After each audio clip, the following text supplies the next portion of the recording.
So you've landed in Jamaica. Welcome!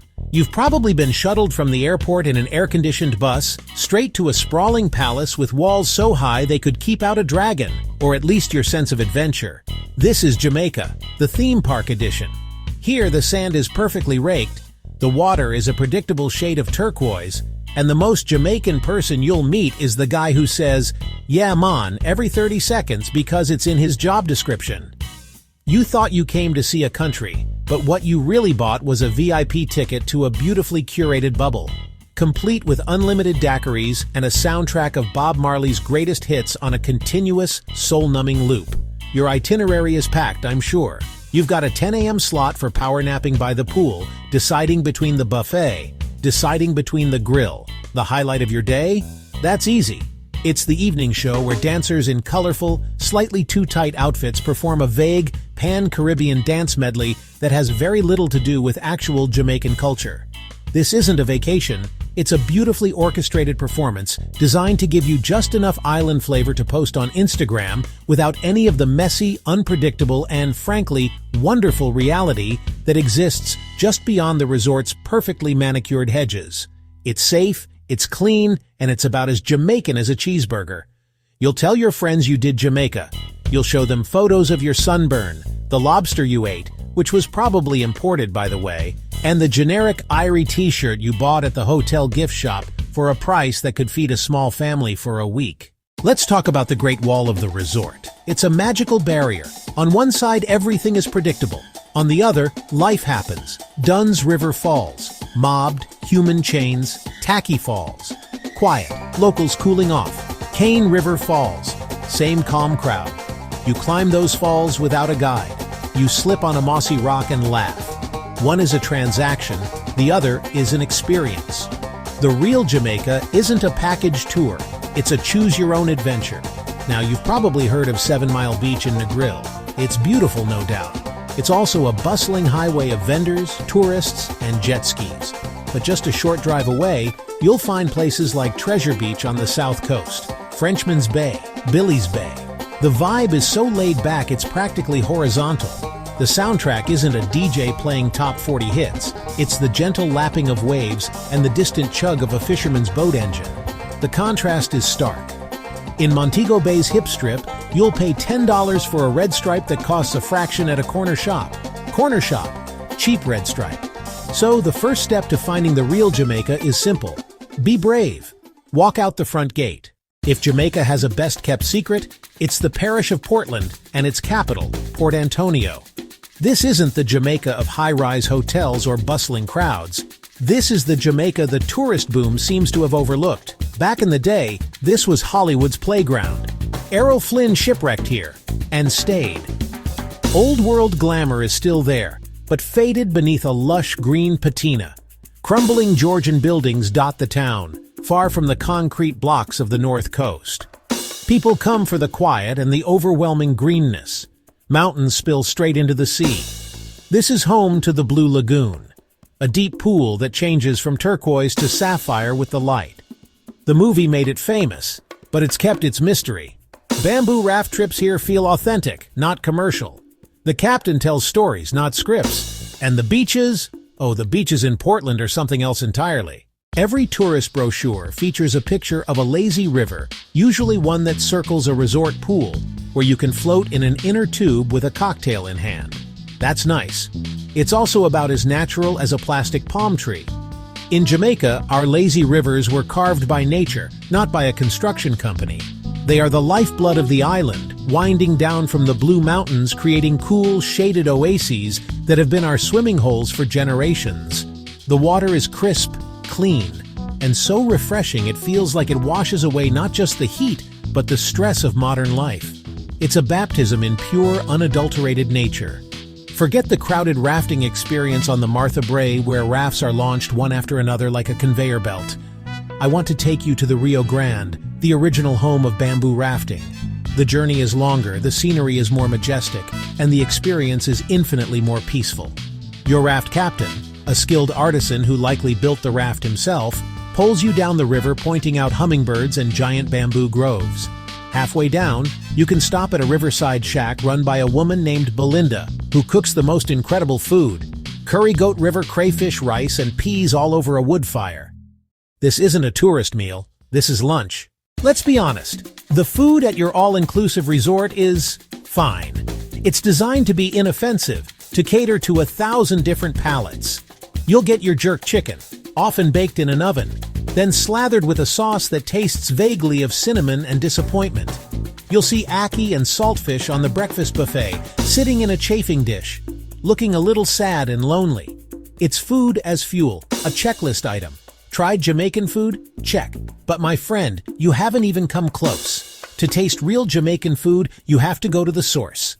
The real jerk chicken is not found in a restaurant with linen napkins. It's found on the side of the road, cooked over pimento wood in a repurposed oil drum. The smoke is an essential ingredient. Boston Bay in Portland, the spiritual home of jerk. Scotchies, a few authentic locations. The chicken is smoky, spicy, so tender it falls off the bone. Served with festivals, sweet fried dumplings, and a side of rice and peas. Messy, flavorful, deeply satisfying. In a way a buffet could never be. And that's just the beginning. Have you ever had a real Jamaican patty? Fresh, hot from Taste Day, juicy patties, or a small independent bakery? Crust flaky and golden yellow from turmeric, fillings, spicy beef, chicken, vegetable. Fast food, on-the-go lunch, a culinary masterpiece in a humble package, perfect Jamaican meal for just a few dollars. A tale of two markets, where the real treasure is. Your resort probably has a craft market. It's a clean, well-organized space. Wooden giraffes on display. Bob Marley towels stacked. Bracelets with names woven in. Prices are high. Sales pitches are aggressive. Everything feels a bit mass-produced. A market stripped of its soul. The real pulse is in our local food markets. Go to Coronation Market in downtown Kingston. It's chaotic, loud, crowded. The largest, most vibrant market in the Caribbean.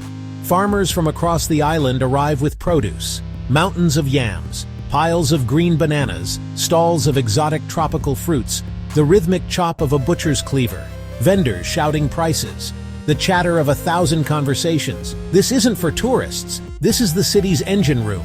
You see the real Jamaica here, the higgler, the formidable market woman. She calculates sums in her head instantly. She spots a tourist from a mile away. Approach with respect and a smile. She'll tell you the sweetest mango. She'll show you how to cook breadfruit. Maybe share a bit of local gossip. This is where you connect, not just buy. In smaller towns, the weekly market is an event.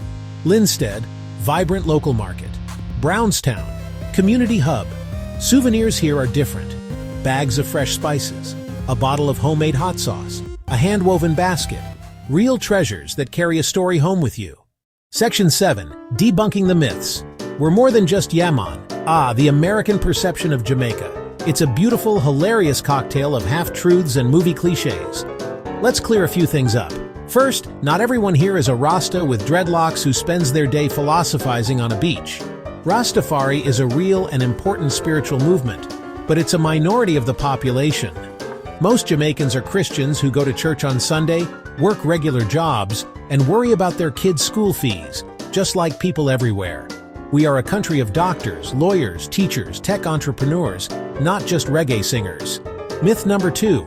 We all speak in a kind of slow, perpetual, "Yeah, ma, no problem." Our language, patois or patwa, is a rich, expressive, and complex Creole language with its own grammar and syntax. It's fast, it's witty, and it's the poetry of our everyday lives. We switch between patois and standard English seamlessly, a practice called code switching. And while Irie is a real word meaning nice or good, we don't say it every 5 seconds. We're more likely to say everything Chris, which means everything is cool. Then there's the big one, the ganja myth. Let's be real, ganja is a part of the culture, particularly within Rastafari, where it's used as a spiritual sacrament. However, it was illegal for a very long time and is still regulated.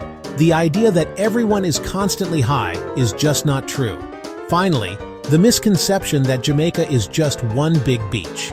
We have the majestic Blue Mountains, which soar over 7,000 feet, a UNESCO World Heritage Site where some of the world's best coffee is grown.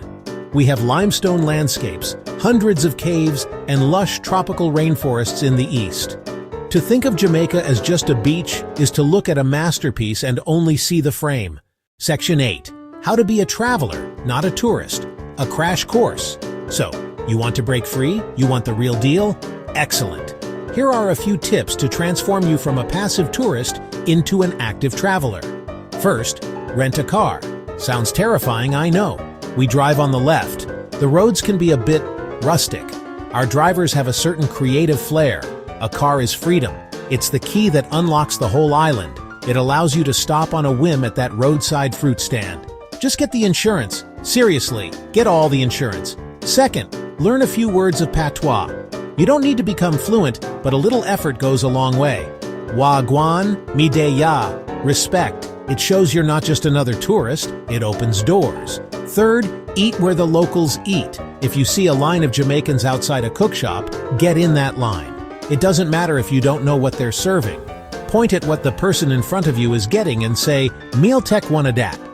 Ask your taxi driver where he eats lunch. The best food is almost never in the places with the fanciest signs. It's in the places with the most flavor. Finally, slow down. The biggest mistake travelers make is trying to see everything. Jamaica is not a checklist. It's a vibe. Pick one or two regions and explore them deeply. True travel is about being present, not just being there. Section 9. So, you think you know Jamaica now? After all this, you might be thinking you've got Jamaica figured out. Avoid the resorts, seek out the cook shops, venture down to a hidden river. You've learned we're more than just beaches, and more than Bob Marley. But here's the final secret. You'll never fully figure it out. And that's the beauty of it. Jamaica isn't a simple destination you can summarize in a travel guide. It's a living, breathing, constantly evolving place, full of contradictions and complexities. Loud, quiet, chaotic, peaceful. The real adventure, getting a flat tire in the middle of nowhere. 3 guys show up out of the blue to help. They refuse payment, ask only for a cold drink. Getting lost on a mountain road, ending up at a small church during choir practice. Hymns echoing through the valley.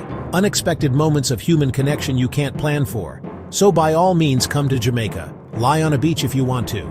The sand is soft, the water is warm. Don't let that be the end of your story.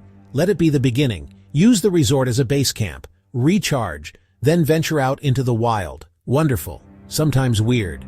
The real Jamaica isn't a place on a map they don't want you to see. It's a state of mind. It's waiting for you, just beyond the gate. Just be cool.